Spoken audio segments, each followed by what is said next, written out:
irmãos, espero que esteja tudo bem convosco e com as vossas famílias. Já sentimos imensas saudades.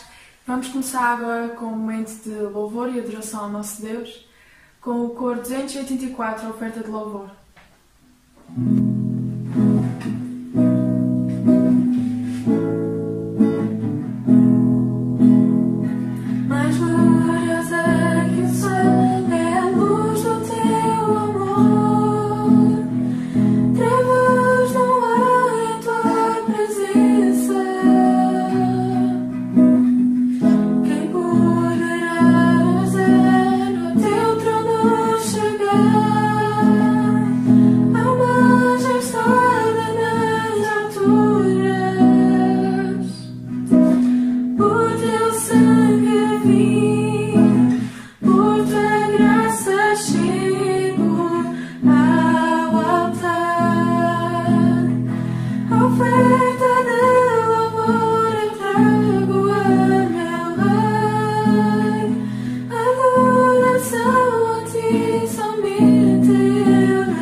Senhor, Deus Pai, obrigado, Senhor, por mais um dia.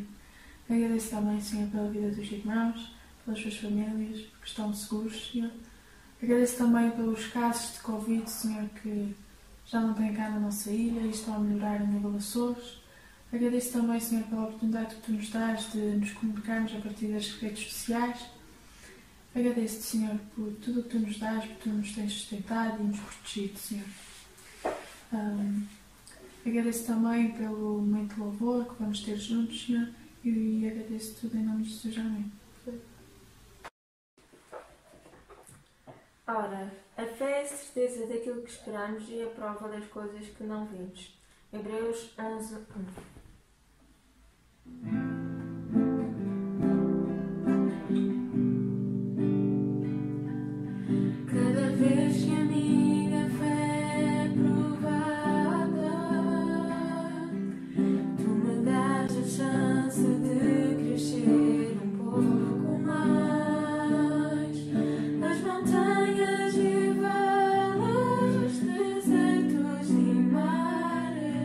Que atravesso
seja, Pai, eu quero te pedir, Senhor, que ajudes os nossos irmãos, Senhor, o pastor, a sua família, que possas estar abençoando a todos, Senhor. Quero pedir, Senhor, que dê sabedoria aos nossos governantes, Senhor, para que eles tomem as melhores decisões, Pai. Também te peço proteção sobre todos nós, Senhor. Ajuda-nos também, Pai, a habituar-nos a esta nova fase das nossas vidas, Senhor. A termos cautela, Senhor, para também proteger os outros, Pai. Te peço, Senhor, que nos ajudes, Pai, a olhar sempre para a Tua Palavra, Pai. E te peço tudo isso, Senhor, em nome de Jesus. Meu querido irmão, graça e paz em Cristo Jesus, nosso Senhor e Salvador. É uma alegria poder partilhar mais um pouco da palavra do Senhor, mesmo que de maneira virtual, através do canal do YouTube ou do canal da Mel, mas unidos no mesmo espírito de aprendermos mais das Sagradas Escrituras. Esse culto da quinta é o culto de oração e estudo bíblico. Geralmente nós usamos um livro para ser usado como referência, como parâmetro, para desenvolvermos o estudo de acordo com aquele livro, obviamente apoiado na Bíblia, não é? Que é o nosso alicerce, durante alguns meses. Eu gostaria de trazer hoje um livro, um PDF que foi distribuído, um livro, um e-book, do pastor John Piper, mais atual, eu acho impossível. O seu livro trata sobre o coronavírus. O título é Coronavírus e Cristo. O que nós podemos aprender com essa pandemia, Coronavírus e Cristo, do pastor John Piper? Então vamos estudar um pouco sobre esse livro e tentar entender aquilo que Deus tem para falar conosco através da vida do pastor John Piper. Vamos orar e vamos pedir a direção do Senhor. Pai querido, obrigado por Tua palavra, Senhor. Obrigado pela vida do pastor John Piper e de outros homens e mulheres do Senhor que têm sido instrumentos nas Tuas mãos para abençoar o Teu povo, através dos dons e talentos do Espírito Santo do Senhor. Ó Pai, pedimos a Tua direção, fala conosco, Senhor, através desse estudo, obviamente através da Tua palavra, Senhor, que será lida e estudada também. Assim nós oramos, em nome do nosso Senhor e Salvador Jesus Cristo. Amém. Coronavírus e Cristo. O que isso tem a ver? De que maneira nós podemos relacionar essa pandemia com o nosso Senhor? Então, foi por isso que ele escreveu esse livro, o pastor John Piper. Ele vai dizer assim a nível de introdução. É uma introdução curta e eu gostava de ler para os irmãos pelo menos uma parte dela. Ele diz assim: escrevi esse livro nos últimos dias de março de 2020, na linha de frente da pandemia global conhecida como coronavírus ou tecnicamente Covid-19.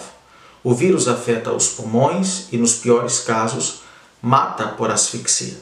A primeira morte pelo vírus foi relatada na China em 11 de janeiro de 2020. Hoje, enquanto escrevo, existem centenas de milhares de casos de infecção em todo o mundo, com dezenas de milhares de mortes, infelizmente. Não há nenhuma cura conhecida até então. Quando ler isso, saberá melhor do que eu como as coisas se desenvolveram. Portanto, não preciso detalhar as medidas que estão a ser tomadas para retardar a propagação do vírus ou o impacto econômico gerado por essa pandemia. Esse não é o propósito do livro, tratar dessas coisas. Mas qual é o propósito do livro? O propósito desse livro, é tentar ver de que maneira essa pandemia vai atingir a nossa espiritualidade e tentar rever, pensar, refletir onde nós estamos firmados, em que lugar nós estamos firmados. Quando acontecem essas calamidades, essas pandemias, essas notícias tristes, onde nós temos os pés firmados? Não é? É sobre isso que nós vamos tratar hoje. Então ele vai terminar a sua introdução a dizer assim: a pergunta que devemos fazer é: temos uma rocha debaixo dos nossos pés? Uma rocha que não pode ser abalada nunca? Nós temos essa rocha? A Bíblia diz que essa rocha é Jesus Cristo. Então vamos ao primeiro capítulo desse livro, que é o objetivo do nosso estudo de hoje. O primeiro capítulo se chama O Deus que Reina sobre o Coronavírus. Sinto-me compelido a escrever, pois contar com a sorte é um lugar frágil para você colocar a sua esperança. Probabilidades como 3 ou 10%, juventude ou velhice, saúde comprometida ou sem histórico de doença, ambiente rural ou urbano, auto-isolamento ou ficar em casa com amigos, apostar na probabilidade fornece pouca esperança. Não é um lugar firme para permanecer. Existe uma maneira melhor. Há um lugar melhor para permanecer, uma rocha de certezas em vez da areia das probabilidades. O que o pastor John Piper quer nos ensinar com isso? Ele quer nos ensinar que muitas vezes nós colocamos a nossa vida, não é, diante dessa pandemia, a pensar sobre as probabilidades, não é, as possibilidades ou as probabilidades. Ou seja, eu não tenho 50 anos, eu não faço parte do grupo de risco. Eu vivo nos Açores, a gente conseguiu se isolar.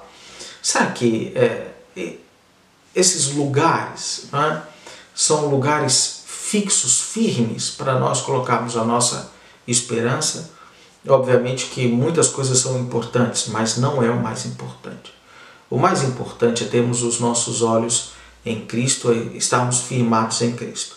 Então essa é a primeira parte assim do primeiro capítulo. Então ele vai contar a sua história. Ele vai dizer assim, olha, lembro-me de ter sido informado em 21 de dezembro de 2005 que eu tinha cancro de próstata. Nas semanas seguintes, toda a conversa foi sobre probabilidades. Probabilidades em esperar para ver. Probabilidades em medicamentos. Probabilidades com procedimentos homeopáticos. Probabilidades com cirurgia radical. Então a gente fica assim, não é? Quem já teve uma notícia assim, a gente fica à procura de probabilidades, de chances para sobrevivermos, né? Então ele vai dizer o seguinte, que depois de ter escutado o seu médico, ele pediu que fizessem uma biópsia logo de imediato e ele ficou com medo, ele ficou a pensar, olha, se ele está pedindo uma biópsia de imediato é porque ele acredita que eu posso ter cancro, que eu posso passar por isso. Foi nessa hora que ele teve uma experiência de ouvir a voz do Senhor, não uma voz clara, não é? Ele diz o seguinte, deixa-me ler para os irmãos, agora vamos deixar claro, eu não ouço vozes, pelo menos eu nunca ouvi. Minha confiança de que Deus fala está enraizada no fato de que a Bíblia é a sua palavra. Então, de acordo com as promessas, por isso que é tão importante lermos, estudarmos as Sagradas Escrituras, de acordo com a sua promessa, ele recordou dessa promessa e ele entendeu que era o Senhor a falar com ele. E que promessa é essa? Se você tem a sua Bíblia em casa, abra comigo, está na primeira carta do apóstolo Paulo aos Tessalonicenses, 1 Tessalonicenses, capítulo 5, versículos 9 e 10. 1 Tessalonicenses, capítulo 5, versículos 9 e 10. Está escrito assim, porque Deus não nos destinou para a ira, mas para a aquisição da salvação, por nosso Senhor Jesus Cristo, que morreu por nós, para que quer vigiemos, quer durmamos, vivamos juntamente com Ele. Porque Deus não nos destinou para a ira. Ele está a falar a uma igreja, obviamente, mas para a aquisição da salvação, por nosso Senhor Jesus Cristo, que morreu por nós, para que quer vigiemos, é uma metáfora para dizer que estamos vivos, quer durmamos, é uma outra metáfora para falar da morte, não é? Vivamos juntamente com Ele. Olha que certeza maravilhosa. O Senhor não nos destinou para a ira, para que vivêssemos com Ele, quer vivos ou mortos. Essa é uma promessa maravilhosa. A gente tem que recordar, a gente tem que memorizar essas promessas. E então ele vai desenvolver esse capítulo e vai dizer, e vai usar um argumento que muitas vezes as pessoas usam, que é o seguinte, eles dizem assim, mas vocês que são religiosos são engraçados. Vocês dizem, vocês quer morram ou vivam, o que importa é a eternidade, vai estar lá numa eternidade com o Senhor, mas esse Deus da eternidade não é um Deus presente? Às vezes a gente é questionado em relação a isso, não é? Alguém pode apresentar esse argumento. Mas o Deus só funciona lá? É só para lá, para a eternidade? Então ele vai dizer o seguinte, a eternidade é algo muito importante, muito mais importante do que esse tempo que vivemos aqui. Então nem se compara. Por isso que a eternidade é muito, muito, muito importante. Por isso que a Bíblia em todo tempo está a nos chamar a atenção de termos os nossos olhos voltados para lá. Entretanto, o Deus da eternidade é o Deus de agora. Então ele vai ler o segundo versículo para nós colocarmos a nossa esperança.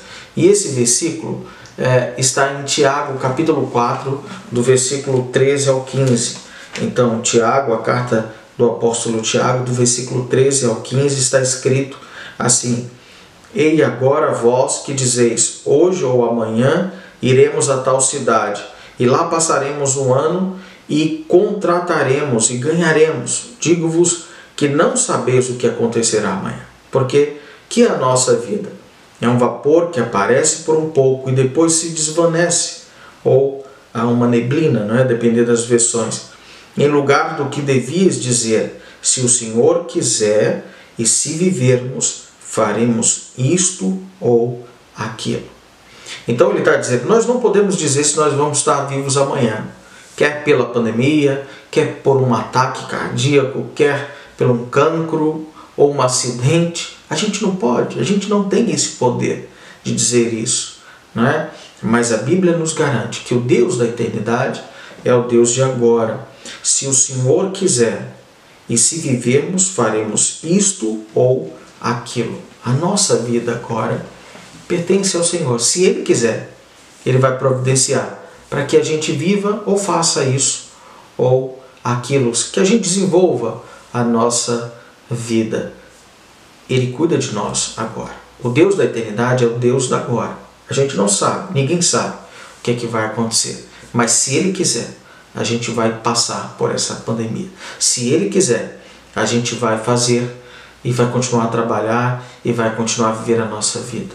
Ele é poderoso, não só na eternidade, mas é poderoso agora na nossa vida também. Nós estamos no meio de uma pandemia, as coisas não estão bem. Centenas e dezenas e até milhares de pessoas estão a morrer todos os dias devido a esse Covid-19. Entretanto, no meio de uma pandemia, quando as coisas não estão bem, nós podemos nos sentir bem. Se tivermos a paz e a alegria que vem do Espírito Santo de Deus que habita em nós, se nós estivermos em Cristo Jesus, se Ele estiver em nós, estivermos em harmonia, em paz com Deus. O Deus da eternidade é o Deus de hoje, é o Deus da minha vida hoje, é o Deus da minha vida amanhã. Se Ele quiser, eu vou passar por essa pandemia, você também. Se Ele quiser, Ele tem o melhor para nós. Ele é soberano sobre as nossas vidas. Mas mesmo aqui, quando as coisas não estão bem, nós podemos ter paz. Nós podemos nos sentir bem se nós estivermos em Cristo Jesus. Essa é a nossa reflexão hoje. Espero que essa palavra encontre um lugar em seu coração, que faça bem ao seu coração, assim como fez bem ao meu. É a minha oração hoje. Nós recebemos a notícia do pastor Lúcio, não é? Que já foi pastor aqui na nossa ilha, que está a passar por essa questão do Covid-19, está infectado, tem uma pneumonia. Vamos orar por ele, por seus familiares também que foram contaminados. Vamos orar temos agora a família do Zé que encontra-se de luto. Vamos lembrar das pessoas que estão nos hospitais, nas Santa Casas, os profissionais de saúde, as autoridades. São tantos motivos. Esse nosso tempo aqui virtual é curto, é bem curto, mas podemos fazer isso em nossa casa, dobrarmos os nossos joelhos e, tanto individualmente como com a nossa família, orarmos e pedirmos a graça de Deus. É possível ter paz, é possível se sentir bem, mesmo não estando bem, mesmo no meio de uma pandemia, termos paz com Deus, se nós estivermos em comunhão com Ele, por meio da fé em Cristo Jesus, da sua graça que um dia nos alcançou na cruz do Calvário. É a minha oração. Que Deus abençoe a sua vida. Vamos orar então para terminarmos. Querido Deus, obrigado por esse tempo. Obrigado, Senhor, pelo Teu amor. Obrigado por Tua palavra que enche o nosso coração de esperança, de vida. Ó Deus, ajuda-nos a termos os nossos olhos postos em Ti. Em Ti sempre, Senhor. Perdoa os nossos pecados. Perdoa, Senhor, coisas, comportamentos, atitudes, pensamentos, ações que tentam nos afastar do Senhor. Porque se nós estivermos em comunhão com o Senhor, nós temos paz. Nós vamos nos sentir bem, mesmo em meio a um estado de pandemia. Eu oro ao Senhor e peço por Tua igreja, peço pelo pastor Lúcio e a sua família, peço pela família do nosso irmão Zé que encontra-se de luto. Eu oro por todos eles, Senhor. E peço a Tua direção, o Teu conforto, o Teu consolo, a Tua cura, o Teu cuidado e, antes de tudo, a Tua presença e a comunhão com o Senhor. Tudo isso, Senhor, nós oramos e agradecemos. No nome santo de Jesus. Amém.